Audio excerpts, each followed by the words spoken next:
या जीवन के लिए शारीरिक, सामाजिक, आर्थिक, यानी कि social, physical, social and economic, तीनों कंपोनेंटों को मिला करके मूल भोजन की पहुंच हो। कैसी पहुंच हो? वो वे पांचों बिंदु लेकर के उपलब्धता, एक्सेप्टेबिलिटी यानी कि पहुंच, और उपयोग और स्थिरता। यदि कि एक साल मिली अगले साल ना हो, कंटिन्यूअस चेन, सप्लाई चेन रहे।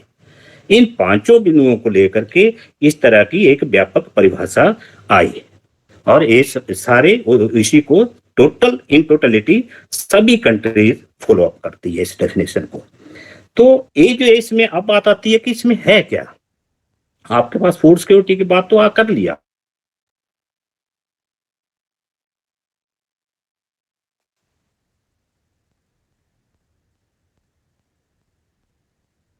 एक कानून पास हुआ, संसद में एक कानून पास हुआ, अधिनियम ऑर्डिनेंस से जुलाई में आ गया था, लेकिन ये पास हुआ। तो उसकी खासियत क्या है, उसमें क्या उद्देश्य था? उद्देश्य एक ही है कि हमारे देश के नागरिक आत्म सम्मान के साथ, यानी कि गरिमापूर्ण जिंदगी जिए। और कैसी जिंदगी जिए?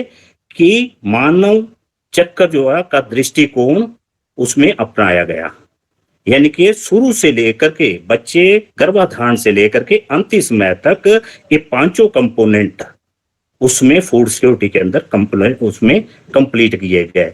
अर्थात इसमें जो कानून बनाया गया, इसमें परिवर्तन किया गया क्या कि कल्याणकारी योजना, जो दृष्टिकोण था हमारा पहले था वेलफेयर स्टेट का, कल्याणकारी दृष्टिकोण, उसके स्थान पर हमने अधिकार दिया। क्या? वो अधिकार आधारित दृष्टिकोण अपनाया गया। अब यह अधिकार क्या था कि अगर हम संविधान को देखें तो संविधान के आर्टिकल 21 में कहीं जहां मौलिक कहीं भी हमारे इसमें इस तरह का प्रावधान नहीं था कि हमें फूड सिक्योरिटी के लिए या खाद्यान्न के लिए या भोजन का कोई अधिकार नहीं था।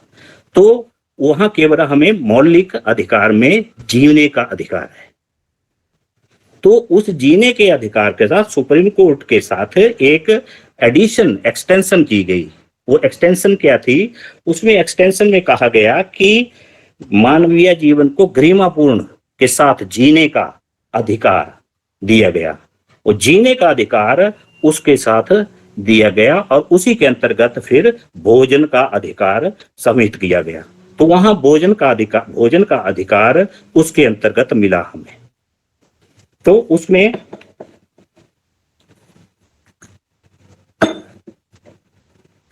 तो इस तरह की ये पूरी प्रस्तावना और इसके कह सकते हैं उद्देश्य रहे, और विजन यही था कि सभी को भरपूर न्यूट्रिशियस फूड सेफ्टी के स्वास्थ्य से संबंधित पूर्ण भोजन मिले।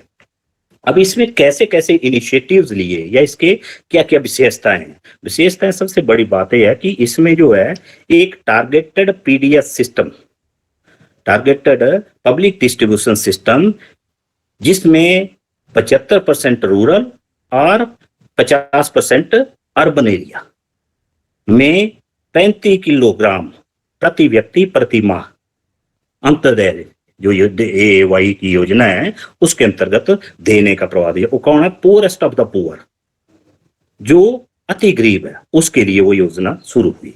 तो उसके साथ साथ जो लगभग 36 से कितने करोड़ के आसपास उनमें उपलब्धता हुई। इसमें जो है 80 करोड़ लोगों को ये लाभ मिल रहा। दूसरा, इसके साथ साथ अंत्योदय योजना की जो बात करते हैं वो पुअरेस्ट ऑफ पुअर की बात करते हैं, और TPDS में आप 5 किलोग्राम प्रति व्यक्ति प्रति माह देते हैं। तो इसमें ये दूसरा इनिशिएटिव क्या है कि इंटीग्रेटेड चाइल्ड डेवलपमेंट स्कीम, और इसके साथ मिड डे मील स्कीम। अब इंटीग्रेटेड चाइल्ड डेवलपमेंट स्कीम जो 6 साल तक के बच्चे हैं उनके लिए पूरी होती है। और इसमें क्या है दूसरा कि इसमें पूरा जो है न्यूट्रिशनल स्टैंडर्ड जो है, मानक जो है, उनके अनुसार इनको पूरा भोजन देने का प्रावधान है, जैसे आंगनवाड़ी में मिलता है, दूसरी संस्थाओं के द्वारा मिलता है। दूसरे मिड डे मील जो 14 साल तक के बच्चे हैं या 8th स्टैंडर्ड तक, उनको स्कूल में ही देने का प्रोविजन है, और वो भी न्यूट्रिशनल स्टैंडर्ड को मीट आउट करता है।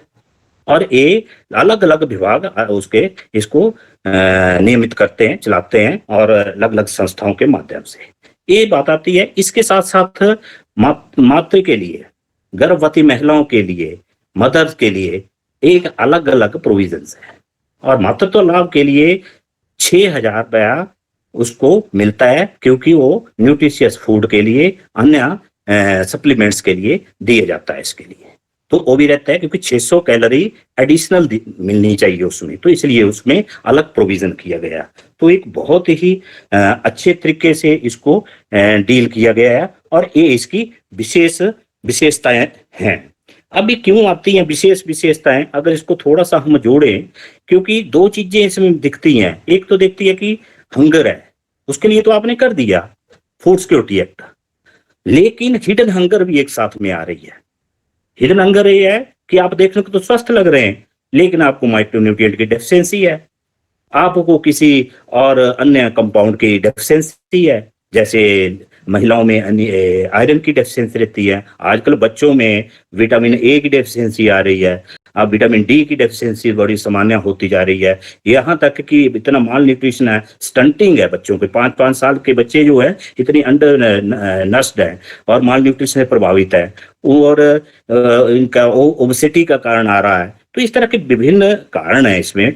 तो उनके लिए हिडन हंगर को एड्रेस करने के लिए भी आपको इसमें प्रोविजन किया है, जैसे विभिन्न प्रकार की इसमें योजनाएं आ रही हैं। तो वो भी इनिशिएटिव इसमें लिए जा रहे हैं, इन्फेंट्स के लिए, 6 साल से बच्चे छोटे के लिए, गर्भवती महिलाओं के लिए। इसके अलावा एक बहुत ही अच्छी इसमें जो सुंदर चीजें हैं, वो एक कि महिला सशक्तिकरण इसमें है। महिला सशक्तिकरण अर्थात 18 साल से जब कोई घर में महिला है उससे ऊपर, तो उसके नाम पे राशन कार्ड बनेगा।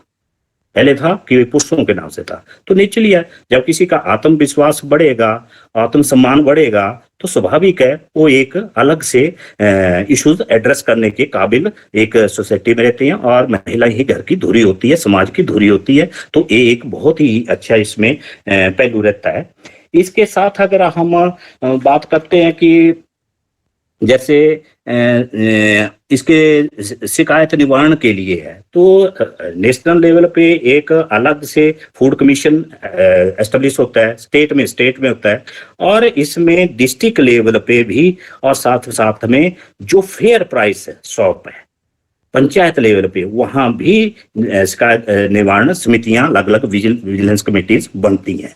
तो इसमें कहीं न कहीं, क्योंकि कोई भी सिस्टम है, उस सिस्टम को सही तरीके से धरातल पे काम करने के लिए की आवश्यकता रहती है, और इसमें हम कहीं न कहीं इम्प्लीमेंटेशन अगर पार्ट नहीं है, तो स्कीम कोई भी हो, कितनी भी अच्छी हो, तो वो केवल टेबल के ऊपर से ही उठ जाती है, धरातल पे नहीं रहती है। तो उसके इम्प्लीमेंटेशन पार्ट बहुत ही मजबूत चाहिए था। तो इसमें परिवारों की पहचान, मान लो को बीपीएल में है, अंत्योदय में लेना है, कौन सी क्लास में है, तो अगर सही तरीके से परिवारों की पहचान नहीं करता है, हाउस होल्ड की नहीं करते हैं, तो भी आपकी उस जो टारगेटेड फैमिलीज हैं उनको लाभ नहीं मिलेगा, तो नुकसान है।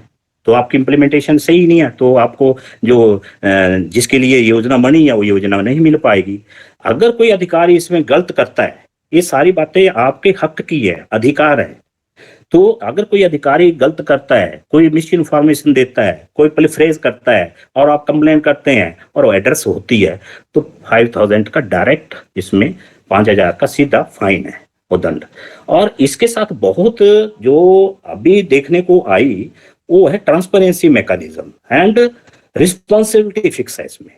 तो ट्रांसपेरेंसी मैकेनिज्म में जो बायोमेट्रिक मेथड आया, और one nation one ration card, ये इससे, और ओटीपी सिस्टम और एसएम सिस्टम जो डिजिटलाइजेशन हुई, इससे बहुत कुछ पारदर्शिता आई। और जो एक समस्या थी इस सिस्टम पे, पूरी चेन में, सप्लाई चेन में टू द एंड यूजर, वो काफी हद तक पिछले समय से एड्रेस होती आ रही है, ये दिख रही है कुछ एक साल से।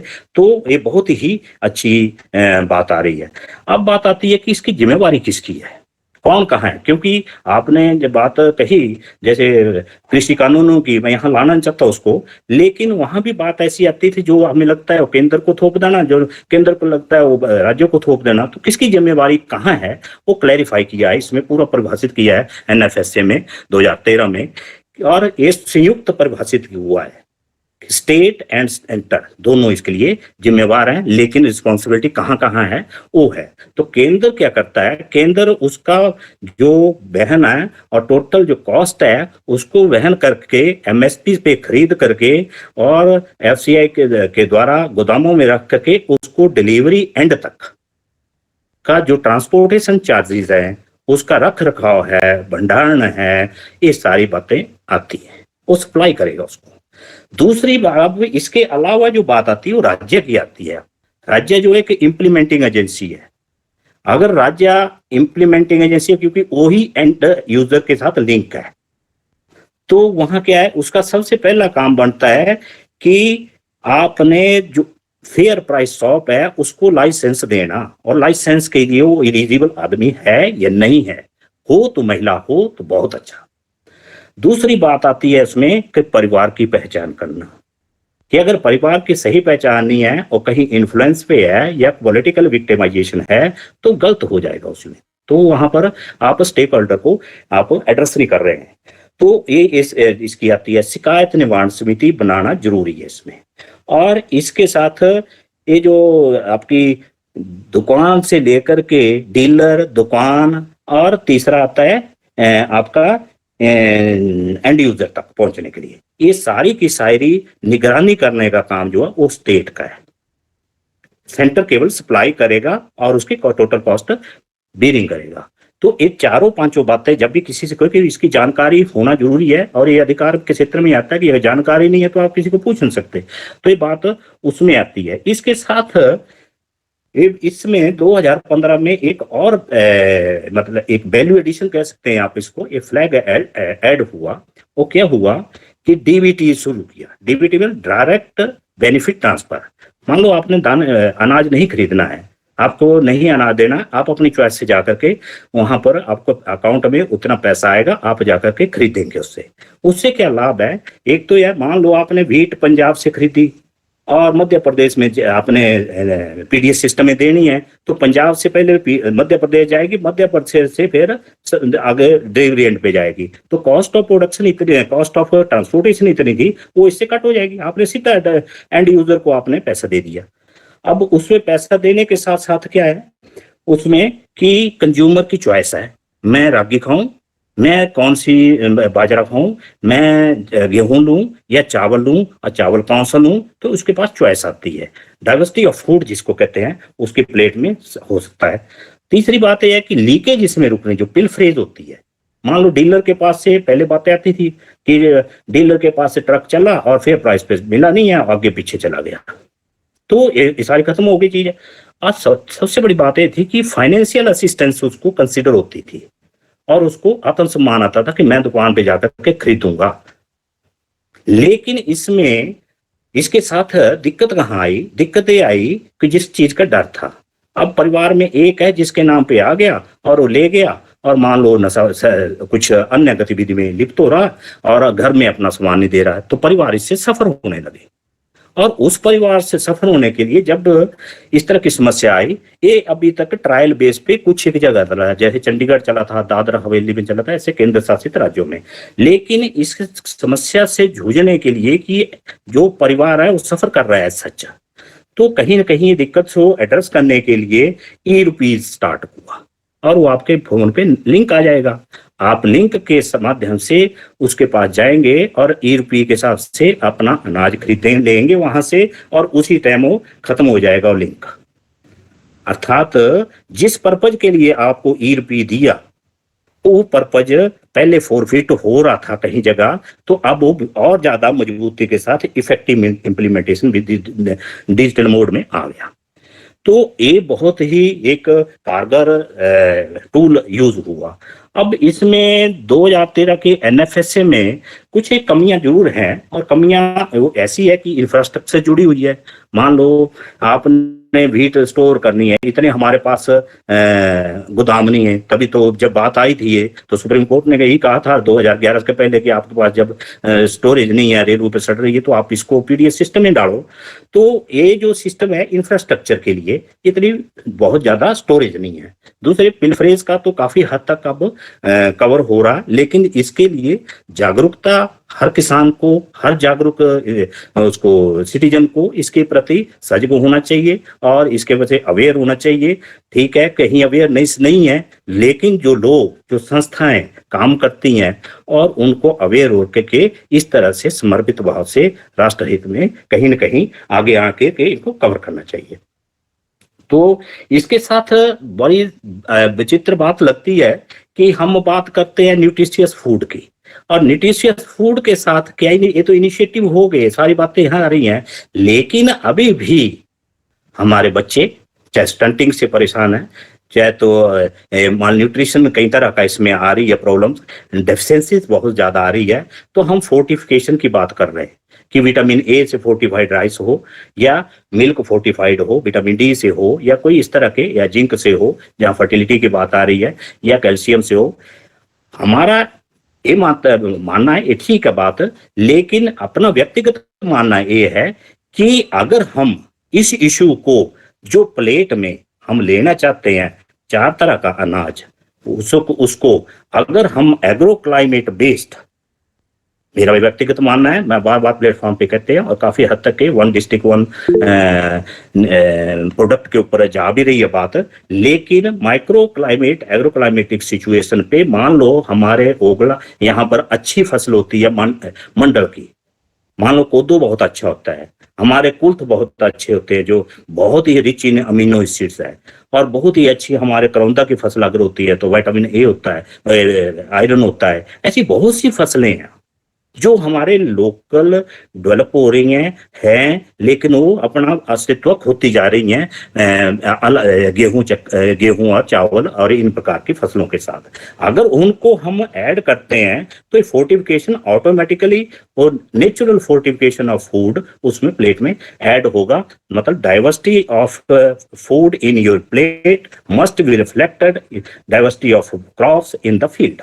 वो एट पार चले, जहां बाजरा ग्रो होता है वहां बाजरा पीडीएस सिस्टम में आए, जहां बाथू होता है वहां बाथू आए, जहां चुलाई लगती है तो चुलाई आए, जहां ज्वार लगता है ज्वार आए। अब ओट की बात आती है, जौ सब जगह होती है, लेकिन खाने के लिए जौ कोई नहीं यूज करता, जौ सब जगह होता है उसमें आता है। इसके अन्य बहुत ज्यादा बेनिफिट हैं, चाहे इकोलॉजिकल फुटप्रिंट की बात करते हैं, हम पानी की बात करते हैं। एक ऐसी क्रॉप है जहां पर हम वंडरफुल हेल्थ रिवार्ड कर सकते हैं अपनी कम्युनिटी को, अपने लोगों को जो इतनी डिजीज और उससे और इकोनॉमिक मेजर्स भी हैं, और ये राष्ट्रहित में सारे कार्यक्रम हैं। तो इस तरह की बात को हम लेकर के इस तरह की हक मानते हैं और इस तरह की विशेषताएं इसमें हैं। अब इसके साथ देखिए एक बहुत ही सुंदर एक बात आई जो प्रधानमंत्री गरीब कल्याण योजना है 2020 में कोविड में आई, और कोविड में अन्य राष्ट्रों में देखा कि सुपर स्टोर से बोरियां लेकर के भागे, अनाज लेकर के स्टोर किया लोगों ने, स्टोरों में नुकसान किया। जो बिल्कुल डेवलप्ड कंट्री हैं उनके मैं नाम लेना, लेकिन वो रहे। लेकिन हिंदुस्तान में एक भी इस तरह का कहीं भी एग्जाम्पल नहीं आपको देखने को मिल रहा। और प्रधानमंत्री गरीब कल्याण योजना के अंतर्गत IMF के रिसर्च पेपर जो अभी 4 दिन पहले ही आया, और उसमें ये रिफ्लेक्ट किया है कि it is appreciated, highly appreciation इस पे की गई है कि ये जो पॉवर्टी एलिमिनेशन इरेडिकेशन का जो प्रोग्राम है ये हिंदुस्तान में बहुत ही अच्छे ढंग से इम्प्लीमेंट हुआ इस योजना के माध्यम से। और दूसरी बात देखने को आई, जो प्रवासी मजदूर राइडर्स के साथ वो सारे के सारे जहां जहां गए वो वहां पर लाइवलीहुड तराश हैं और वहां रहना चाहते हैं। वो वहां से हमारा जो गांव है, हमारी जो भूमि है, हमारी जो स्वामित्व की बात आती है, हमारी वो लैंड सारी की सारी कल्टीवेटेड होकर के कहीं न कहीं उद्यम और प्रसंस्करण की तरफ जाएगी। तो ये देश उसमें विकसित होता है, दिखता है कि विकास करेगा, आगे बढ़ेगा और अपनी क्वालिटी लाइफ लोग जिए, स्वस्थ रहें, वो परिकल्पना उसमें दिखती है। तो एक बहुत ही एक अच्छी एक बात आई। अब फार्मर की बात आती है, तो फार्मर राइट्स की जो बात आती है, हम बात करें तो फार्मर राइट्स के लिए तो बहुत से ऐसे बिंदु हैं और जिसको हम सोचते हैं कि किसान अगर शुरू से देखे तो कई चीजों से वंचित रहा। जमींदारी प्रथा खत्म हुई, रायदारी खत्म हुई, बेगार खत्म हुआ और उसको स्वामित्व मिला अपनी जगह का, अपनी भूमि का, और उसको खरीद सकता है, बेच सकता है, ये अधिकार उसको मिला। अन्यथा इस तरह की दिखती थी। लैंड लीजिंग एक्ट में ऐसा था, 5-6 साल अगर आप कहीं किसी ने जगह ले ली तो उसके अंतर्गत वो उसी की हो जाती थी। अब वो खत्म हुई। कुछ एक जमींदारी में कुछ एक लोगों के पास, चुनिंदा लोगों के पास सारी जगह थी और वो बेकार कराते थे, तो लैंड सीलिंग एक्ट आया और एक कैप लगी कि इसके ऊपर नहीं आप यूज कर सकते। बहुत सी स्टेटों में इसमें इंप्लीमेंट हुआ, हमारी उनमें से एक है। तो इसके अलावा जो बात आई, लैंड डिस्ट्रीब्यूशन हुआ फिर, तो लैंड डिस्ट्रीब्यूशन सिस्टम भी बहुत फेयर रहा, थ्रू आउट स्टेट रहा, कंट्री में रहा, बहुत जगह रहा। तो लैंडलेस फार्मर के लिए वो एक बहुत ही अच्छा मूवमेंट रही, तो वहां भी राइट इनको प्रिजर्व हुए। और जब बेच देते थे तो अब वो कैप लगी कि 20 साल तक आप उसको बेच सकते हैं। कोई भी नाव तोड़ लेते हैं, किसी तरह लेते हैं, तो क्योंकि उसको कल्टीवेट करे, नहीं तो एक जैसे मैं डीबीटी की बात कर रहा था, उसी तरह से पिलफरेज का सिस्टम बन गया था, ली चले गए, फिर दोबारा नोमैड की तरह आ गए, तो वो खत्म हुई वो चीज। उसमें आप इस तरह का कोई काम नहीं कर सकते हैं। अब उसके साथ साथ जो है एक हमारा वनों पे राइट रहते हैं। मैं वन के साथ रहता हूँ, मान लो डीपीएफ है, यूपीएफ है, रिजर्व है, कई क्लासेस में। तो मान लो डीपीएफ के अलावा छोड़ देते हैं, वो प्रोटेक्टेड फॉरेस्ट है। ये जो जितने फॉरेस्ट है आज हमें देखने को ही मिल रहा है कि सारे के सारे डेंस फॉरेस्ट, जो डेंसिटी है ग्रीन कवर एरिया के अंदर, वो सारे खत्म हो रहे हैं, पुराने हो रहे हैं, और ग्रीन एरिया बढ़ रहा, ग्रीन एरिया बढ़ रहा, लैंड जो लोग छोड़ रहे हैं वहां झाड़ियां हो रही हैं, छोटे और जंगल हो रहे हैं, तो ग्रीन एरिया टोटल बढ़ रहा। लेकिन जंगलों के अंदर डेंसिटी खत्म हो कम होती जा रही है। उसका क्या कारण है कि सरकारी जगह किसी की नहीं। अब सरकार ने उसके अंदर राइट चेंज किए। उसमें क्या किया, कुछ एक जंगलों में कैटेगरीज में, यूपीएफ वगैरह में या शामलात में, आप उसके अधिकार रखे। लोकल जो हैबिटेट्स हैं वहां पर जो लोग रहते हैं गांव के, उनके लिए यूजर किया। वो घास काट सकते हैं, वहां का उत्पाद ले सकते हैं, उनका रख रखाव कर सकते हैं। अब उनको लगेगा कि ये हमारी जगह है, हम इसके लाभार्थी हैं, हम इसको काटेंगे नहीं बल्कि इसका लाभ लेंगे, लाभार्थी लेंगे। तो इस तरह का जो राइट अब ये ट्रांसफर हुआ और उसमें विभिन्न प्रकार की योजनाएं सरकारों की आ रही है, ये स्वागत योग्य है, बहुत अच्छे कदम है।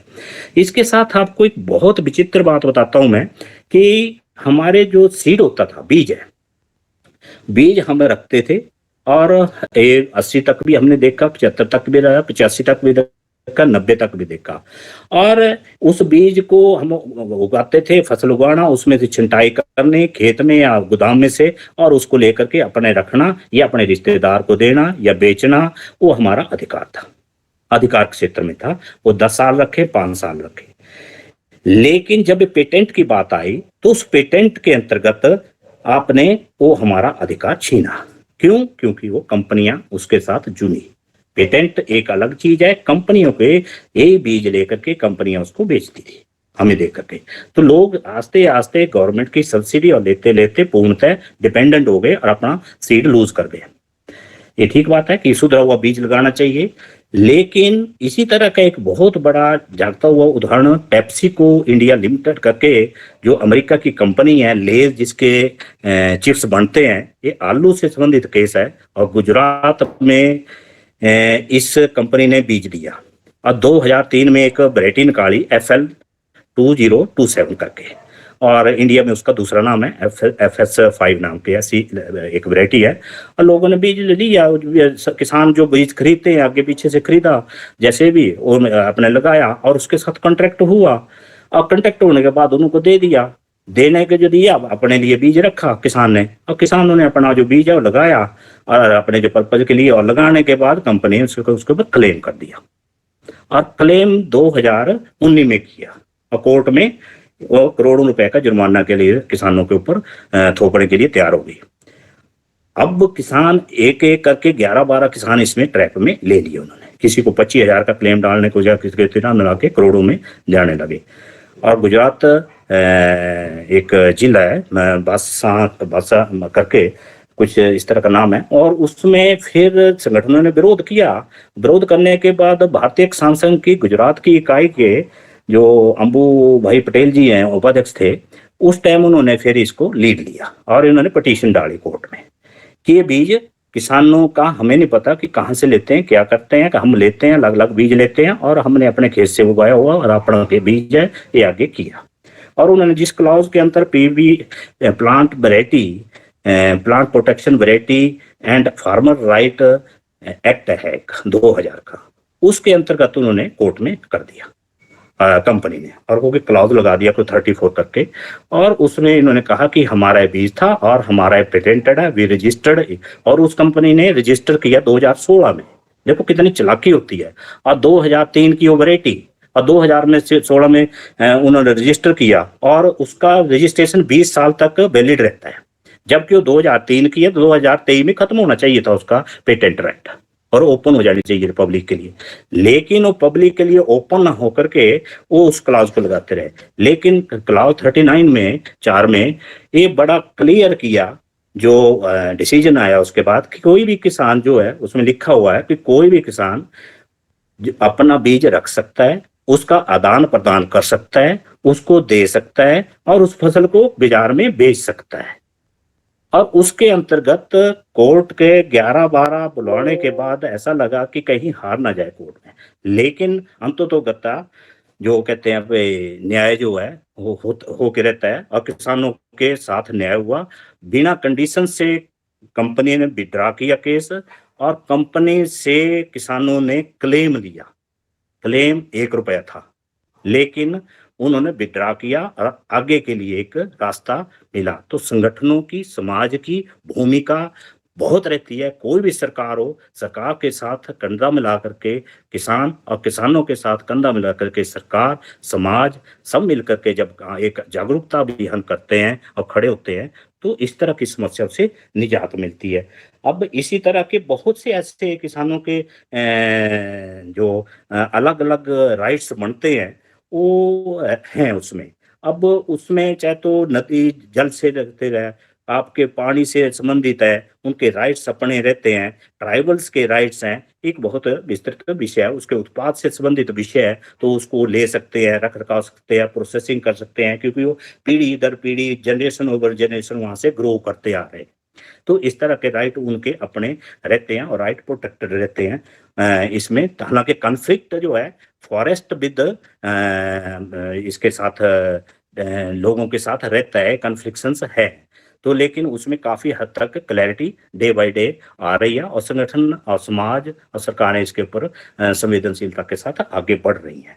तो इतना सही, क्योंकि समय की भी आपकी सीमा है और अभी प्रश्न उत्तर रहेगा, तो किसान से संबंधित जो बात है वो बड़ी एक कानूनों से संबंधित जो बात है उसको इतना सा कहूँगा कि तथाकथित किसान संगठनों ने किसानों का बहुत नुकसान किया इसमें। जो कृषि कानूनों में था, छोटे-मोटे सुधार होने के बाद बहुत ही लाभकारी हमारा किसान उत्पादन से, उत्पादक से, प्रोसेस उद्यमी बन करके मार्केट, बिज़नेस, ये तीनों को कंप्लीट करने वाला था। उसके अंतर्गत जो 86% हमारा किसान है, वो छोटा और मझोला किसान है, उनको संगठित करके जो वो एक विश्व व्यापार में एंटर करना था, जो एक्सपोर्ट में एंटर करना था, उस किसान ने छोटे-छोटे 2 पेटियों को लेकर के भी उसकी पेटी जो है बहुत अच्छे रूप में आगे जानी थी। तो वहाँ पर कहीं न कहीं एक गलत मंशा के साथ इस जो आंदोलन हुआ और चर्चा नहीं हुई, उसका दीर्घकालीन नुकसान इन्होंने कराया और सरकार के केवल और केवल एक गलत मंशा के साथ इन्होंने इसको लिया। तो ये इस तरह की राजनीति किसानों को कंधे पे नहीं होनी चाहिए, समाज इसमें सचेत होना चाहिए। केवल और केवल ये डराया गया कि तुम्हारी जगह चले जाएगी, कॉन्ट्रैक्ट फार्मिंग है। कॉन्ट्रैक्ट आज नहीं है, कॉन्ट्रैक्ट बहुत पहले से फार्मिंग होती आई है। इसमें तो बहुत अच्छे नियम थे कि रजिस्टर्ड होना था, दोनों का एग्रीमेंट होना था और फार्मर बहुत ही अच्छे उसमें थे। जब कभी भी बैकआउट करना चाहे किसान कर सकता था। छोटी-मोटी बातें थी, तो मकान बनता है तो खिड़की भी रहती है, तो उसकी अल्टरेशन हो जाती है। ये लागू होने चाहिए थे। और लागू होने के लिए जो इन्होंने दबाव बनाया गलत मंशा साहिब की, वो लोगों ने खैर इन राजनीतिक इच्छाओं वालों को जवाब भी दे दिया। अब प्रश्न आपके लिए खुला है, आप जो बोलना चाहें बोले। बहुत बहुत धन्यवाद सर। आपने बहुत ही उम्दा जानकारी हम सभी को प्रदान की। प्रश्नोत्तरी के लिए मैं मुकेश जी हमारे विश्वविद्यालय हिमाचल प्रदेश विश्वविद्यालय के शिक्षा विभाग में पीएचडी शोधार्थी हैं। मुकेश जी आप हमारे श्रोताओं के आप प्रश्न लें। मुकेश जी। धन्यवाद विनोद सर। सर हमारे आपने बहुत ही विस्तृत जानकारी दी है हमारे आज के विषय को लेकर। तो इससे संबंधित हमारे पास एक प्रश्न आया है चैट बॉक्स में। ये प्रश्न किया है प्रोफेसर अजय श्रीवास्तव जी ने। श्रीवास्तव सर कहते हैं कि 80 करोड़ लाभार्थी हैं तो कितने करोड़ टन अन्न उन्हें उपलब्ध कराया जाता है? हाँ, जी ये सर। बहुत अच्छी बात है। 759 लाख टन हम प्रति वर्ष अनाज जाता है। पहले 6 लाख टन था, अब 6 करोड़ था, अब 7.59 करोड़ टन पे चला गया। एक प्रश्न और है जो कि मुझे लगता है कि हमारे विषय के साथ ज्यादा जुड़ा हुआ है, कि आपने भी जिसका संदर्भ दिया कि हमारे यहाँ भंडारण की क्षमता काफी कम है और लाखों टन अन्न जो है वो किसान जो है मतलब सरकार को बेच देता है, लेकिन उसके भंडारण ना होने से वो सारा नष्ट हो जाता है उसमें, और हर साल होता है ये। तो अभी हमारे देश में कुल कितना अन्न उत्पादन होता है, कितनी भंडारण क्षमता है और नष्ट कितना हो जाता है? अगर कुछ ऐसे आंकड़े हों आपके पास, क्योंकि जो जो नष्ट हो जाता है वो पूरे एक हम जिसको कहेंगे कि एक नेशनल लॉस है, वो नेशनल लॉस है। तो अभी भंडारण के बारे में कुल कितना अन्न होता है, कितना भंडारण होता है और कितना अनाज नष्ट हो जाता है? हाँ, ये बिल्कुल आपने बहुत ही सही विषय को लिया और इससे जुड़ा भी हुआ है। और इसी के जब बात आई थी कि दे पाएंगे नहीं दे पाएंगे, खाद्य सुरक्षा जब एक्ट कानून बना तो उससे पहले की चर्चा में और लगभग उसके बाद भी 2-3 साल तक के प्रॉपर में लगा नहीं कि इतने भूख लोग से मर रहे हैं। तो बात यही आई थी कि आपका रेलवे स्टेशनों पे गोदाम पड़े हुए और सड़ रहा, लेकिन वहाँ मिल नहीं रहा और पशु ले खा रहे या बेकार बह रहा। तो इसमें 300 मिलियन जो फूड है वो इसके फूड ग्रेन है वो इस टाइम लगभग इसके आसपास खड़ा होता है और इसका 30 से 40% तक वेस्टेज है। और 30 से 40% एक ऐसी वेस्टेज है जो नॉन रिकवरेबल है। अब बात आती है एक नेशनल, जो आपने बोला कि नेशनल लॉस है।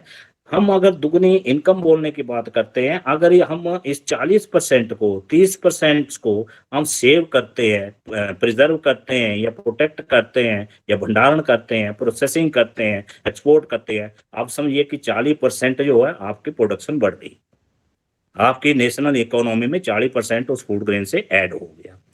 लेकिन इसके लिए बहुत बड़ा इंफ्रास्ट्रक्चर बनना है। इसके लिए कृषि कानूनों में बहुत कुछ था, लेकिन ये फिर एक कृषि कानून जो है राजनीतिक शिकार हो रही है और इसको करने के लिए इंफ्रास्ट्रक्चर की जरूरत है। अब एक कुछ कह देते हैं कि पंचायत स्तर पे हो, इससे बजाय आप डाइवर्सिफिकेशन मोड पे ज्यादा जाने की जरूरत है, लेकिन उसके लिए बड़े बड़े किसान जाने की कगार पे नहीं है। वो बड़ी बड़ी मैकेनाइजेशन स्टार्ट करते हैं। अब पंजाब का उदाहरण ले लें जहां अच्छा पल्स प्रोडक्शन होता था, अब वो पल्स प्रोडक्शन वहां जीरो हो चुका है और वहां की मक्की आलमोस्ट खत्म हो गई है, केवल व्हीट और राइस पैटर्न पे जा चुके हैं। पूरा का पूरा नॉर्थ जोन राइस के लिए हमारी सूटेबल नहीं है। 1 किलो पैदा करने के लिए कितना वाटर चाहिए, कितनी बिजली चाहिए, कितना इकोलॉजिकल फुटप्रिंट चाहिए, कार्बन क्रेडिट कितना लॉस हो रहा है हमें, पानी जो नीचे जाता जा रहा।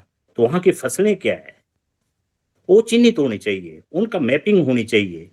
हम अगर हिमाचल में देखें तो गेहूं हमारी फसल नहीं है, 25 क्विंटल हमारी गेहूं हो रही है प्रति हेक्टेयर। अगर उन्ना आप लें, इंदौरा ले लें, आप हिमाचल का कोई भी पार्ट ले लें, तो यहाँ क्या होना चाहिए, यहाँ की जो इकोनॉमिक क्रॉप है आपकी लोकल, उसको लिए वन प्रोडक्ट वन डिस्ट्रिक्ट वाली बात आती है, एक ब्लॉक एक डिस्ट्रिक्ट की बात आती है। हमारी कितनी जीआईज है, हमारा कितना अच्छा कुल्थ कहाँ होता है, राजमा कहाँ होता है, आपका मंडल कहाँ होता है, आपका आम कहाँ होता है, आपका सेब कहाँ होता है, आपका अखरोट कहाँ होता है, कितनी है, आपकी मेथी कहाँ होती है, आपकी अरबी कहाँ होती है, आपकी जिंजर कहाँ होती है, आपका लहसुन कहाँ होता है। If will go along with this diversification, along with the micro agroclimatic situation, we can lead to the world. But that mapping is required. कहीं कहीं वो चित्रण धरातल पे अंकित होना चाहिए और उसको फॉलो करना चाहिए। हमें वो जिसकी बात आती है जैविक खेती की आती है, इसकी बात आती है, ये माइक्रो एग्रोक्लाइमेट से जुड़ी हुई चीज है। कितनी हम फसलें हैं जो जिनको हम वास्तव में जैविक से करते हैं, लेकिन अभी भी लोग कहते हैं ये मिथ है। What it is reality, we can lead with the GI along with the micro agroclimatics की सिचुएशन, जो जिसके लिए सुटेबल है उसको ग्रो करें, उसको मैपिंग करें और उसके साथ आगे बढ़ें। सर एक क्वेश्चन जी सर। सर हमारे पास जो अगला प्रश्न आया है वो है राजपाल जी का। ये पूछते हैं सर कि एक राष्ट्र एक राशन से क्या-क्या लाभ मिलेंगे? हाँ, एक राशन जैसे मैं मान लो कोई भी यहाँ से जाकर के तमिलनाडु चला जाता हूँ, तो मेरे पास राशन है, वहाँ पर फिर शॉप पे जाकर के अपना राशन ले सकता हूँ। जैसे प्रवासी मजदूरों के लिए दिक्कत आई तो कहीं भी जाकर के जहाँ थे वहाँ लेके अपना पका सकते थे। तो यहाँ के कितने माइग्रेंट लेबर्स आती हैं, वर्क फोर्स आती है, वो कहीं भी जाकर के उसको वहाँ नहीं वो वंचित रहेगा। मैंने अपने हिमाचल में देखा कि जो अच्छे वेल टू डू लोग हैं वो अपने राशन कार्ड के थ्रू दूसरों को भोजन देते हैं, उनसे पैसा उतना लेते हैं, तो उसको जरूरत नहीं पड़ेगी। वो 5 परिवारों के साथ है तो 5 के साथ होता है। और इसका सबसे जीता जागता उदाहरण पूरे विश्व ने जो देखा, जो सबने सोचा कि भारत जो है इस समय बहुत संकट काल में है और इससे निकल नहीं पाएगा, तो ये one ration one card one nation और उसके साथ मिलकर के जो कोविड में सारा इतनी परिकल्पना हुई, जिसकी IMF के professional research paper peer reviewed में ये 5-6 दिन पहले ही एक रिपोर्ट आई, इतना अप्रिशिएट किया इस सारे इश्यूज को। और कितने अच्छे डिजिटलाइजेशन का बहुत रोल है ट्रांसपेरेंसी के लिए, जवाबदेही के लिए, डिलीवरी के लिए बहुत अच्छा रोल है। तो इसके बहुत ज्यादा लाभ है। इस तरह से जब स्टेक होल्डर को सारी चीज एड्रेस हो जाएगी तो उसी में हो जाएगा। जनधन का भी इसके साथ जुड़ता है, सारी बातें जुड़ती हैं उसके साथ। और जी सर। इसके अलावा भी यदि किसी प्रतिभागी का कोई प्रश्न हो तो वो पूछ सकता है। नमस्कार सर। Oh sorry. नमस्कार सर। सर मैं विजय लांबा सोलन से बात कर रही हूँ।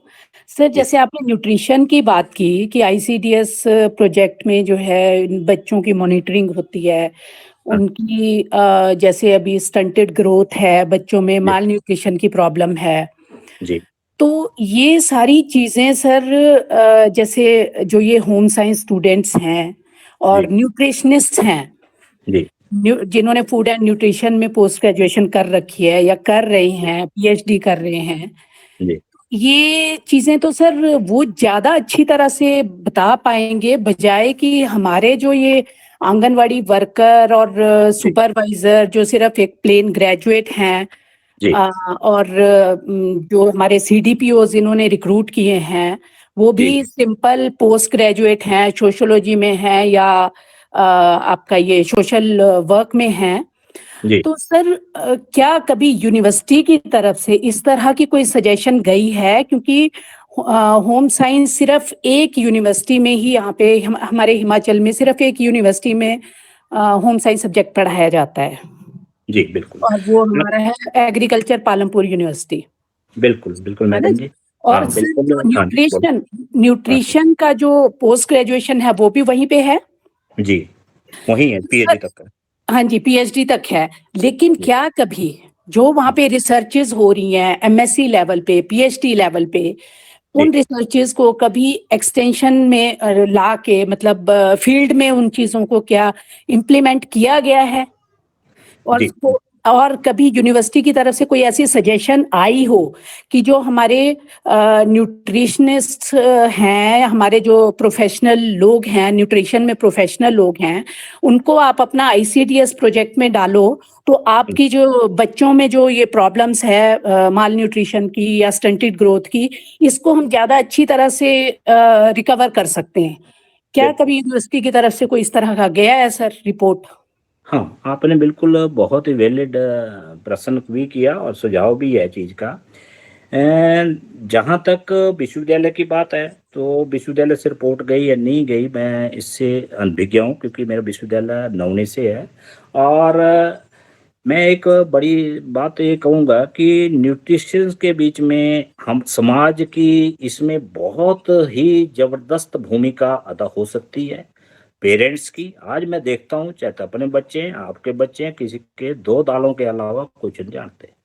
और काली दाल, पीली दाल, जी। ये जो एक समस्या है, ये केवल मैं इसलिए मैंने कहा कि कोई भी सरकार, कोई संस्था अकेली कुछ नहीं कर सकती है, कितनी भी योजनाएं लगा दे। जी, जब जी। तक समाज की सहभागिता, समाज की जागरूकता और उसके इम्प्लीमेंटेशन के लिए आगे नहीं आते। आंगनवाड़ी वर्कर को मैंने नजदीक से देखा है, they are very low paid, और वहां पर जो उनको टारगेट दिया जाता है, मैं उस टाइम से देखता हूँ, अब तो शायद सुधार आया कि उस टाइम चने दिए जाते थे। जी, और जी। हाँ, और वहां पर वो जो कर सकते हैं, केवल वो इम्प्लीमेंटेशन कर सकते हैं। जैसे किसी को कहा कि तैने गाड़ी चलानी, तो ड्राइवरी कर, और जी सर। ड्राइवरी मैकेनिक अलग है, तेल वाला अलग है। तो उसको केवल इतना बताया गया कि इतने चने देने, इतना ये करना, और इस देने, सुबह देने, दोपहर देने, और बच्चों को ये गीत गाना और चले भेज देना। जी। तो आंगनवाड़ी की बात ही रहती है। जहां तक इंस्टीट्यूशंस की बात है, मैंने देखा है, मैं वैज्ञानिक भी हूँ और सोशल वर्कर के में काम करता हूँ, और एक अच्छा जागरूक किसान भी हूँ। 5वीं से मैंने हल चलाया हुआ, तो मैं सारी पीड़ा जानता हूँ इसको। जहां तक बच्चों की बात है, जो एजुकेशन इंस्टीट्यूशंस में एग्रीकल्चर 0.5% भी बच्चे एग्रीकल्चर एंटरप्रेन्योरशिप में नहीं जाते हैं। जी सर। उनकी जो स्किल होनी चाहिए, मैं लेख भी लिखता है, एडिटोरियल भी लिखा है, बुक भी लिखी है इस पर, कि जो सच्चाई है उसको हमें हृदय से एक्सेप्ट करना चाहिए। नेशन वाइड प्रॉब्लम है, बाकी बच्चे सब जगह जाते हैं, लेकिन हमारी वो इक्विपमेंटशिप, वो स्किल, वो प्रोफेशन के प्रति लगाव जो जी सर। होना चाहिए, वो है नहीं। ये हम सबको एक्सेप्ट माननी चाहिए और एक्सेप्ट करनी चाहिए बात। जहां तक बात है कि इंटीग्रेटेड चाइल्ड डेवलपमेंट में सीडीपीओ एक ऐसा मैकेनिज्म है, आप जैसे इसमें भी चीज को डाल देंगे कि ए न्यूट्रिशन डालिए, आप यहाँ बाजरा दीजिए, यहाँ बाजरे का बिस्कुट दीजिए, आप ये दाल दीजिए, आप इसको दीजिए, ये न्यूट्रिशन शेड्यूल है, वो ऑटोमेटिकली आंगनवाड़ी वर्कर में चला जाएगा। इस सिस्टम में जो है, ये जो चेन है, सप्लाई चेन, यहाँ कहीं न कहीं लीकेज रहती है, इंफॉर्मेशन की रहती है, किसी सिस्टम की रहती है, या इम्प्लीमेंटेशन में डिले रहता है। तो ये बहुत बड़ी है, लेकिन इसमें जब हम जागरूक होंगे, समाज होंगे, तो इंस्टीट्यूशन भी आ जाएंगे, उनकी रिपोर्ट भी आ जाएगी। अभी हमने भारतीय किसान संघ के नाते राष्ट्रीय स्तर पे भी, यहाँ भी ये जो मैंने कहा कि diversity of food in the plate, 7 रंग के फल हमारी अगर प्लेट में डेली मिलते हैं, हम खाते हैं, तो आपको कोई मतलब नहीं है कि किसी प्रकार की डिजीज कहीं लगती है। अगर हम उस डाइवर्सिटी ऑफ डाइट में करते हैं, उसको ही खेत में उतारने की जरूरत है। और नेचुरल जो हमारे फूड्स हैं, सीरियल्स हैं, कोर्स ग्रेन हैं, पल्सेस हैं, they are highly nutritive than the hybrid one. वो हम फ्लफी खा रहे हैं रंग रूप में, ठीक है, लेकिन वो न्यूट्रिएंट प्रोफाइलिंग मैडम कहीं है नहीं है। तो हमें कोशिश करनी चाहिए कि जो लोकल फूड है वो ऐड हो इस शेड्यूल में। इसके लिए हमें एक अभियान करना चाहिए, और सरकार को अभी भी हमने भारतीय किसान संघ की तरफ से कंज्यूमर अफेयर मिनिस्टर को, सिविल सप्लाई मिनिस्टर को दिया है, और इसके लिए एक लगातार प्रयास करने पड़ते हैं, क्योंकि ये सिस्टम कुछ ऐसा अलग तरह का है। इसकी चर्चा मैं यहाँ करना चाहता हूँ। जी सर, एक साथ में ये भी था कि जैसे एक सजेशन और भी थी, जैसे हमारा स्कूल्स में ये मिड डे मील प्रोग्राम जो चला है, यहाँ तो सिंपल वो एक दाल चावल बना के दे देते हैं, वो तो हर कोई अपने घर में खाता है, बिल्कुल बिल्कुल। चाहे वो गरीब से गरीब क्यों नहीं है। जी लेकिन जी वो खाता है। तो क्यों ना मिड डे मील में भी, जैसे हमारा तमिलनाडु में चेन्नई में, वहां पे इन्होंने मिड डे मील में जो हमारे होम साइंस ग्रेजुएट्स हैं उनको अपॉइंट कर रखा है। और क्योंकि उनको पता है कि किस क्वांटिटी में कौन सी चीज में कौन सा न्यूट्रिशन कौन सा न्यूट्रिएंट है, जी तो उन लोगों को मतलब स्कूल में ही बच्चों को उनकी रिक्वायरमेंट के हिसाब से खाना प्रोवाइड किया जाता, न्यूट्रिशियस खाना प्रोवाइड किया जाता है।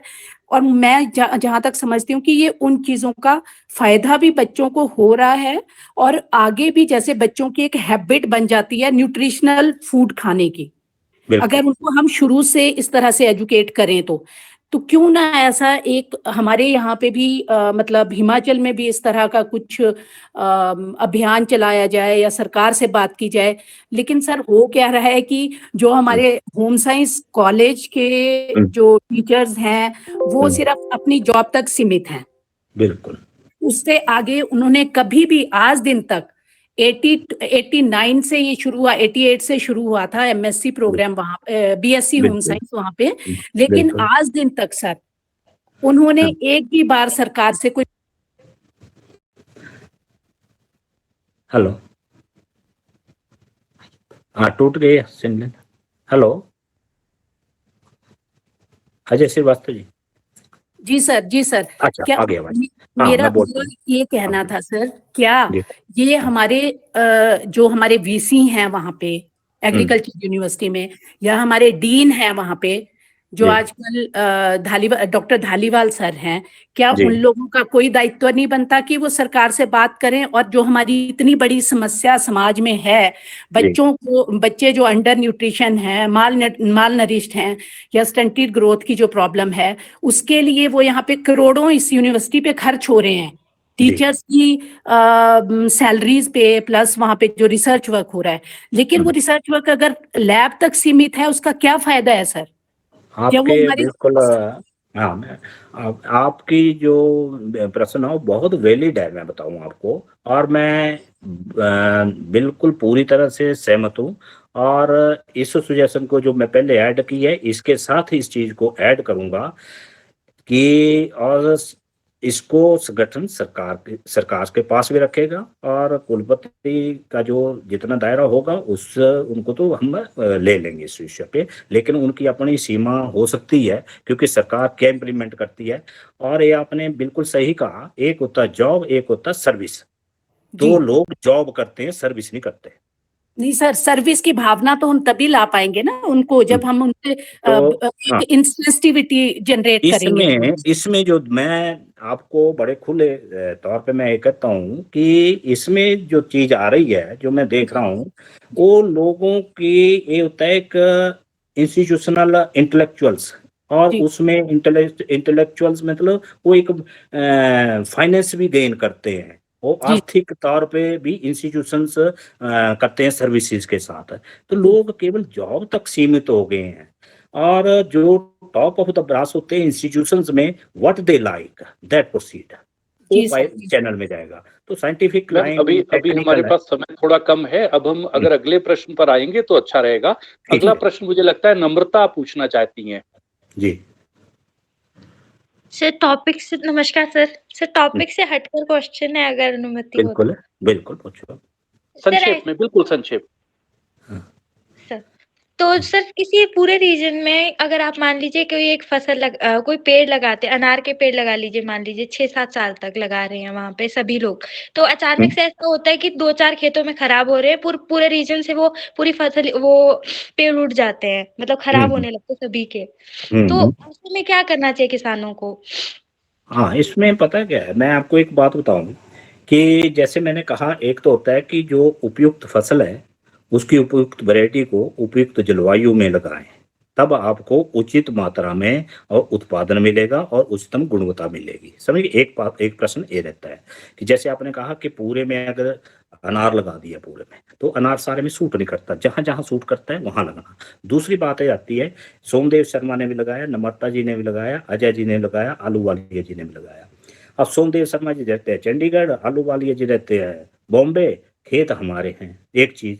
दूसरी बात यह है कि मैंने लगा तो दिया, उसको देखभाल क्या उसके हिसाब से करते हैं। हम क्या करते हैं खेती में कि हम अपने हिसाब से खेती को चलाना चाहते हैं। तो अपने हिसाब से तो न मैं चलता, न मेरा बच्चा चलता है, न मेरा परिवार चलता है। उसका शरीर, मेरा शरीर भी अपने हिसाब से, मेरे हिसाब से नहीं चलेगा, वो अपने हिसाब से चलेगा ना। तो पौधे की भी अपनी एक स्पेसिफिक रिक्वायरमेंट है, तो सेब सब जगह नहीं हो सकता। तो मान लो आपने अनार लगाया 5 आदमियों ने और उसमें 15 खेत हैं, तो जो जितनी उसको प्रॉपर उसकी गाइडलाइन यूज़ करता है, प्रॉपर प्रोडक्शन टेक्नोलॉजी उसमें यूज़ करता है, तो वहाँ कहीं दिक्कत नहीं आनी। अगर दिक्कत आती है तो उस टेक्नोलॉजी गैप है कहीं न कहीं, उसके बीच में कहीं न कहीं फ्लॉ है। बहुत समय आपका हो जाएगा, मैं एक छोटी-सी बात बताऊँगा, अनार की बात की। मैं कुल्लू था उस टाइम, तो एक बस सिम यहाँ बिलासपुर में बहुत बड़ी पब्लिक गैदरिंग थी, 500-600 आदमी था और सारे गवर्नमेंट के नुमाइंदा थे, मंत्री, और उनके सामने एक आदमी खड़ा हो गया, 78-80 साल का बूढ़ा था। उन्होंने कहा जो आप बात करते हैं वही बात करते हैं आप, और मैंने अनार लगाया, अनार मेरे सारे सड़ गए। मैंने बोला क्या होगा, क्योंकि फ़ोन पे आपके बहुत से फ़ोन आते हैं, मुझे नहीं पता होता कौन है, ये आपका नाम ये है, तो आपसे बात होती है। मैंने बोला क्या, मैंने कहा आपको बताई होगी एडवाइस, तो क्या दवाई, हाँ जी मैंने वही स्प्रे की, ये भी किया। तो मैंने कहा कि ये जो स्प्रे की वो कितने दिन के बाद की, तो कहते मैं 20-25 दिन के बाद कर दी। मैंने क्या बोला था कि आपने बोला था 10-12 दिन के बाद कर दी। मैंने 12 दिन के बाद उस केमिकल का रेजिड्यू हट गया। आपने 12 से और 25 दिन के बीच में 12 दिन और है, उसमें अटैक कर गई वो बटरफ्लाई, अनार फ्लाई, और अनार फ्लाई का अटैक हो गया, जुलाई में सड़ गया पूरा बच्चा। मतलब सारी इसकी सारी टेक्नोलॉजी यूज की उसने, और 100% राइट था, लेकिन उसने अपनी सलाह उसमें ले ली। अब आप भेजिए किसी डॉक्टर ने पैरासीटामोल खाओ, आप लेकर के कहीं पेट्राजोल खाने लग गए, तो परेशानी वहां से आती है। तो जो टेक्नोलॉजी जिस क्रॉप के लिए जो सूटेबल है उसका प्रयोग करना, तब आपको बेस्ट क्वालिटी प्रोड्यूस मिलता है। बाकी आप कभी भी बात कर सकते हैं मेरे पर्सनल फ़ोन पे, जब मर्ज़ी चाहें, तो खुला रहता है 24 घंटे। डॉक्टर साहब एक प्रश्न मेरा है कि थोड़ा-सा हमारे साथ ज़्यादातर यूथ जुड़े हैं और मैंने देखा कि जो इकोनॉमिक्स बैकग्राउंड के हैं, वो भी इसको नहीं समझ पाते हैं कि हमारे यहाँ ज़ीरो बजट खेती, प्राकृतिक खेती, ऑर्गेनिक खेती, जैविक खेती, ये क्या चीज़ें हैं? क्योंकि मैंने देखा इकोनॉमिक्स में एक लड़का हमारे यहाँ से एमफिल कर रहा था, अभी तो खैर वो नवोदय विद्यालय में पीजीटी आ गया, उसको क्लैरिटी नहीं थी कि ये क्या है, और जबकि उसका टॉपिक एमफिल का था प्राकृतिक खेती। तो एक तो प्रश्न ये है, थोड़ा सा संक्षेप में, बिल्कुल संक्षेप में, ये क्या क्या चीजें हैं? दूसरा क्या कि जैसे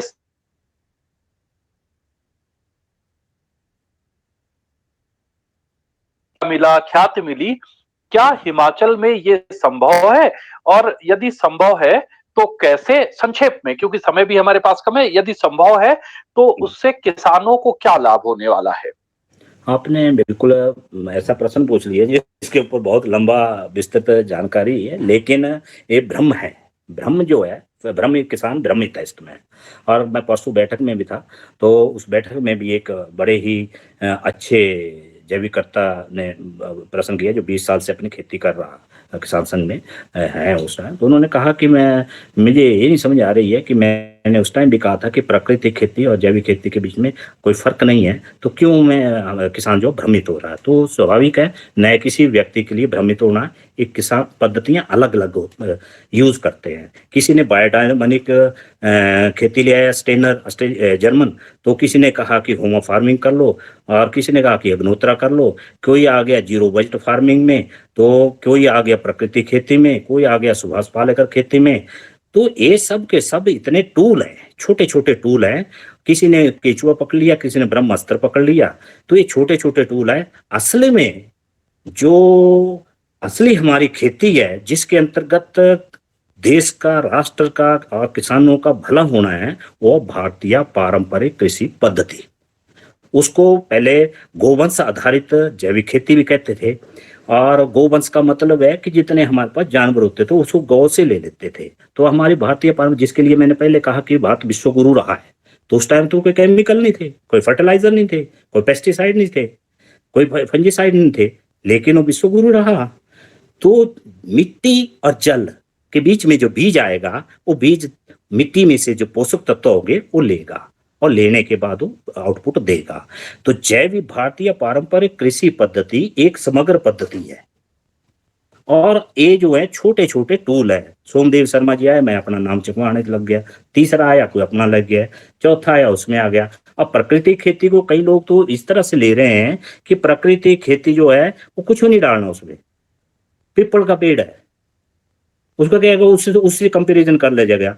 it need a very high level और ए मास अवेयरनेस अमंग द फार्मर्स। और वो है समग्र खेती। मैं क्रॉप रोटेशन भी करूं, मैं इंटरक्रॉपिंग भी करूं। आपने देखा होगा जब गेहूं लगाते थे तो उसके बीच में हम अलसी भी लगाते थे और उसके बीच में सरसों भी लगाते थे, उसके बीच में थोड़ा घास भी होता था, उसके में हम गेहूं में जौ भी लगाते थे, जौ भी लगाते थे, चना भी लगाते थे। आज वो सारी चीजें खत्म हो गई। अब हम बोलते हैं गेहूं लगाओ, अगले साल फिर गेहूं लगाओ। जो फसल चक्र कहाँ आया? वो प्रकृति खेती में नहीं है, जीरो बजट में नहीं आता है वो। कौन कर रहा है इसको?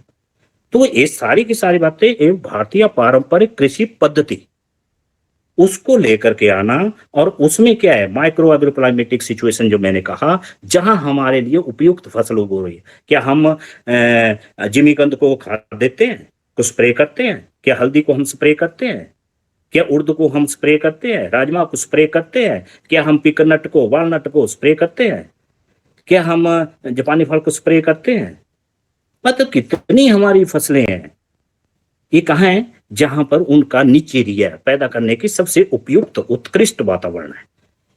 मान लो हम सेब का जो है, चांगो का सेब है, किन्नौर का हंगो का सेब है, चितकुल का स्प्रे सेब है, जुब्बल की हाइट का स्प्रे है, चांसल का स्प्रे है, सेब है। तो इन सेब में और उस गुणवत्ता में Adani, Ambani, Reliance, fresh private railway ये क्यों खरीदते हैं 15 अगस्त के बाद? 15 अगस्त के बाद इसलिए कहते हैं सॉलिड हो जाता है फ्रूट। दैट इज ए नीचे area of the production of Apple. उसके नीचे हम ऐसा मान के लेते हैं, वो उसके लिए थोड़ा सा कम है। तो वहाँ वैरायटीज अच्छी लगा करके चेंज करके अब हमारे किसानों ने उसको अच्छा किया, वो वैरायटी वहाँ सूट करती है। मतलब suitable variety of a suitable crop grown in the suitable area along with the under suitable agroclimatic situation, you will get the best quality of produce. There will be less load of insect pest diseases रहता है उस पे। तो ये सब चीजें जो बात है, तो हिमाचल को, अच्छा दूसरी बात आपने कहा कि हिमाचल को ऑर्गेनिक स्टेट बनाने के लिए कोई भी एक्ट वन स्टेच एडवाइज नहीं करते। We should go move suitable crop, 10 crop लो, 10 एरिया लो, उसको ऐड करो, उसके साथ मूव करो, आपकी इकोनॉमी बूम करेगी, लोग उसको यूज करेंगे। किसान के खेत को देख करके किसान अपने आप उस प्रदर्शन पे जा करके उसको यूज कर करके आसानी से सीखेगा बनिस्बत कहीं इम्पोज करने के।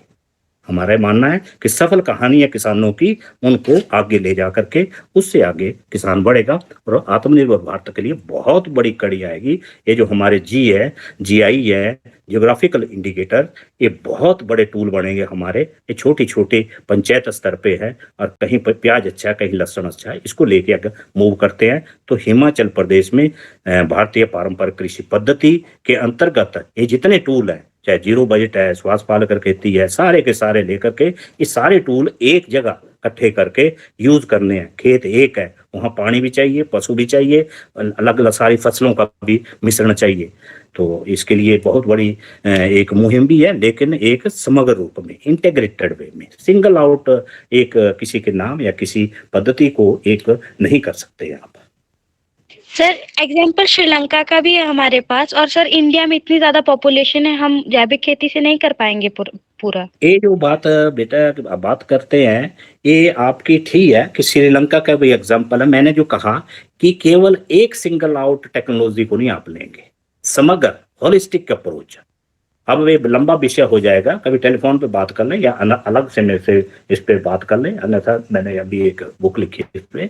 तो जैविक खेती भी, और उसमें लेकर के बीज से लेकर के प्रसंस्करण तक के लिए आपको एक गोबर ही नहीं है, खेत की मिट्टी खेत में रहे, खेत का पोषक तत्व खेत में रहे, खेत का जल खेत में रहे, केवल और केवल वहां से आउटपुट निकाला जाए, अनाज निकाला जाए। वो भूसा अगर पशु ने खाया तो पशु उसका रिसाइकल होकर के कंपोस्ट बना करके वहां जाए, और उसके अलावा नहीं मिलाए। और मिक्सचर ऑफ क्रॉप, 10 क्रॉप आप ऐड करेंगे तो 10 क्रॉप तरह की माइक्रोबायोलॉजी नीचे आती है। इसलिए सॉइल जो है एक लिविंग थिंग है, नॉन लिविंग नहीं है। जब उसके ऊपर आप एक एग्जांपल दे देता हूँ छोटा सा लिविंग और नॉन लिविंग का। आपको डायसेंट्री होती है, डायसेंट्री के बाद आप एंटीबायोटिक या कुछ खाते हैं, उसके बाद गैस्ट्रिक की समस्या होती है। क्यों कहते हैं आपके मम्मी पापा की आप दही के साथ चावल ले लो? क्यों कहते हैं? इसलिए कहते हैं कि जो है एल्कलाइन इन नेचर है, और जितने भी बैक्टीरिया इसमें फर्मेंटेड बैक्टीरिया होते हैं, ये बैक्टीरिया काम करते हैं अंदर लिविंग। जब आप कोई केमिकल डालते हैं, एंटीबायोटिक डालते हैं, ये खत्म हो जाते हैं। इसी तरह से हम केमिकल जब उसमें डालते हैं तो उसके सारी माइक्रोबायोलॉजी खत्म हो जाती है। जब माइक्रोबायोलॉजी कहाँ से होगी? जब 10 तरह की क्रॉप वहाँ होगी तो उन क्रॉप में जो अच्छे बैक्टीरिया, गुड बैक्टीरिया है, वो सुपरसीड कर जाएंगे, उनकी पॉपुलेशन बढ़ जाएगी और हार्मफुल बैक्टीरिया कम होंगे तो डिजीज नहीं आएगी। लेकिन हम एक कंपोनेंट को उठाते हैं, एक जो कंप्लीट टेक्नोलॉजी है सारी इसमें, तो मूव करने में कहीं दिक्कत नहीं है। दिक्कत है strategically with selective crop in the selective area, उसमें चलने की जरूरत है। जी सर, जी सर। सर बहुत-बहुत धन्यवाद, आपने हमारे सभी प्रश्नों का उत्तर बहुत अच्छे से दिया। मुझे लगता है कि सभी प्रतिभागियों के जो प्रश्न थे उनका उत्तर उनको मिल चुका होगा। अभी समय की थोड़ी-सी कमी के कारण मैं आपका धन्यवाद करता हूँ कि आपने प्रश्नोत्तरी में हम सभी प्रतिभागियों के प्रश्नों का उत्तर दिया। अब आगे की कार्यवाही के लिए मैं विनोद योगाचार्य जी से आग्रह करता हूँ कि वो हमारे कार्यक्रम की आगे की कार्यवाही करें। विनोद सर। बहुत-बहुत धन्यवाद मुकेश जी, और बहुत-बहुत धन्यवाद सर। धन्यवाद प्रस्ताव ज्ञापित करने के लिए मैं इतिका चौहान जी, जो हिमाचल प्रदेश विश्वविद्यालय में लोक प्रशासन विभाग में पीएचडी शोधार्थी हैं, उनसे निवेदन करूंगा वे विधिवत धन्यवाद ज्ञापन प्रस्तावित करें। इतिका चौहान जी। धन्यवाद विनोद सर। आजादी के अमृत महोत्सव पर उमंग फाउंडेशन द्वारा आयोजित मानवाधिकार संरक्षण की 31वीं साप्ताहिक परिचर्चा में शामिल होने के लिए मैं आप सभी का बहुत-बहुत धन्यवाद करती हूँ। मैं विशेष रूप से धन्यवाद करती हूँ आज के कार्यक्रम के मुख्य वक्ता डॉक्टर सोमदेव शर्मा सर का, जिन्होंने अपना बहुमूल्य समय निकालकर इस कार्यक्रम में भाग लिया तथा हमें खाद्य सुरक्षा कानून एवं किसानों के अधिकारों पर महत्वपूर्ण जानकारी दी। आपका बहुत-बहुत धन्यवाद सर। मैं धन्यवाद करती हूँ इन साप्ताहिक परिचर्चाओं के सूत्रधार प्रोफेसर अजय श्रीवास्तव सर का, जिनके सहयोग के फलस्वरूप ही आज 31 साप्ताहिक परिचर्चाओं का सफलतापूर्वक आयोजन संभव हो पाया है। मैं धन्यवाद करती हूँ आज के कार्यक्रम का संचालन कर रहे विनोद योगाचार्य सर का, मुकेश जी का तथा उमंग फाउंडेशन के अन्य सभी सदस्यों का, जो इन साप्ताहिक परिचर्चाओं को सफल बनाने के लिए निरंतर प्रयासरत रहते हैं। अंत में मैं धन्यवाद करती हूँ इस कार्यक्रम से जुड़े सभी प्रतिभागियों तथा गणमान्य व्यक्तियों का, तथा उम्मीद करती हूँ कि आप सभी आने वाली साप्ताहिक परिचर्चाओं में भी इसी तरह से भाग लेते रहेंगे। आप सभी का बहुत-बहुत धन्यवाद।